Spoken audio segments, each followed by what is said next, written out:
Praise the lord.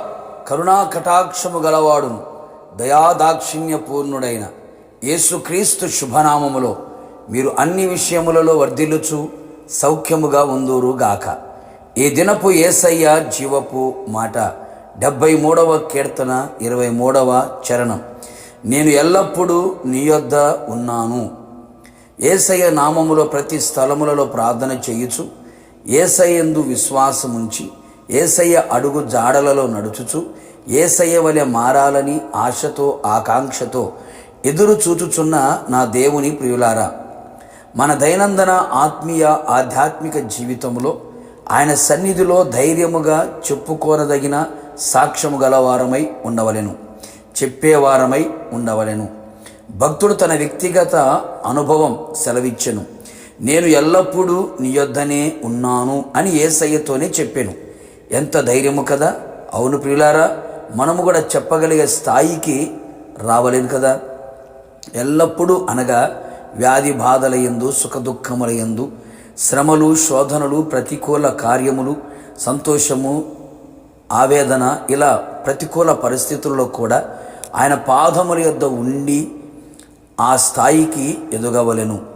మన పరిస్థితి అయితే అన్ని అనుకూలమైతే ఆయన యొద్ద ఉండేవారు కొందరు, ప్రతికూలమైతే దూరమయ్యేవారు మరికొందరు, అన్ని బాగుంటే దూరముగా ఉండేవారు ఇంకా కొందరు, కష్టాలు, బాధలు, ఇరుకు ఇబ్బందులు వచ్చినప్పుడు ఆయన యొద్దకు వచ్చేవారు మరికొందరు.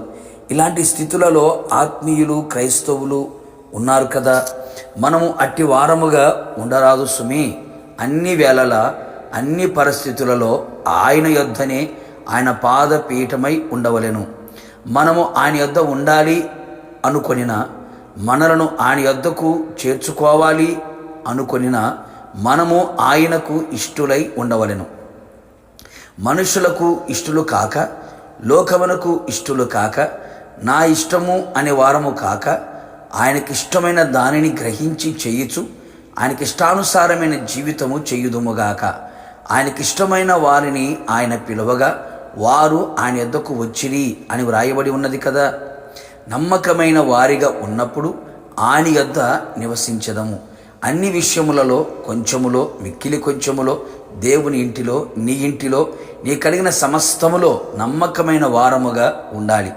నమ్మకమైన వారమని దేవుని వలన, దైవజనుని వలన, మనుషుల వలన సాక్ష్యము పొందేదము.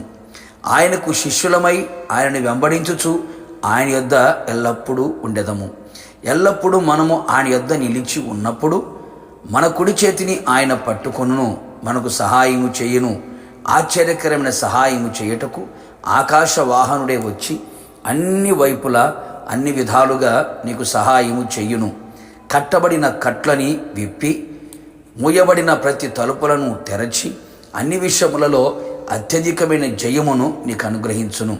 తన ఆలోచన చేత నిన్ను నడిపించి నీకు ఆలోచనకర్తయే ఉండును.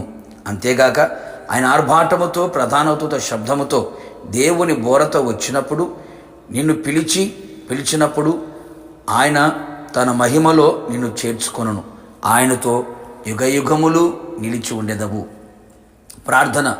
ప్రేమాస్వరూపి, పరిశుద్ధుడా, నిత్యాశ్రయ దుర్గమైన యేసయ్య, నీ పరిశుద్ధమైన పాదములకి కృతజ్ఞతాస్తుతులు చెల్లించుచు ఉన్నాం.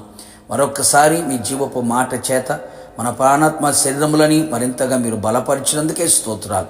భక్తుడు సెలవిచ్చినట్లుగా మేము కూడా ఎల్లప్పుడూ నీ యొద్ద ఉన్నాము అని చెప్పుకునే ఆత్మీయ స్థాయికి, స్థితికి రావడానికి కృప దయచేయండి.